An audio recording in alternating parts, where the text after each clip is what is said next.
आम्हाला 25 वर्ष झाले, पण 25 वर्षांपासून जी आपली केबल आहे ती पूर्ण जीर्णावस्थेमध्ये झालेली आहे. एवढ्या खाली आलेली आहे का तिथं डायरेक्ट लहान मुलाचा हात पोहोचेल.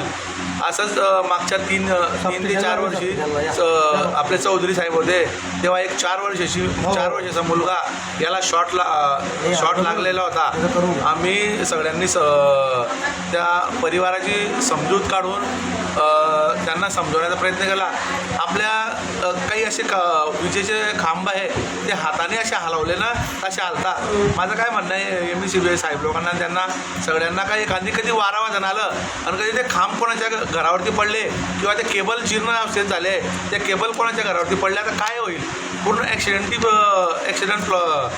स्पॉट आहे, ॲक्सिडेंटी पॉईंट आहे. त्यामुळे आमची विनंती आहे MSCBच्या सर्व अधिकाऱ्यांना, कर्मचाऱ्यांना का जे आमच्या हुडकूचे पिंपराळा घरकुल, खाजानगरी असेल किंवा भीमनगर, सिद्धार्थनगर, दीक्षाभूमीनगर जो पण एरिया असेल, जे केबल जीर्ण झाली आहे ते केबल आणि जे पोल आहे ते त्वरित आम्हाला बदलून मिळावे.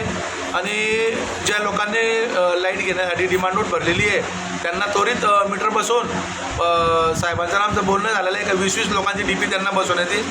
20-20 लोक आज रोजी MSCBच्या साहेबांजवळ त्यांचे पैसे जमा केलेले आहे.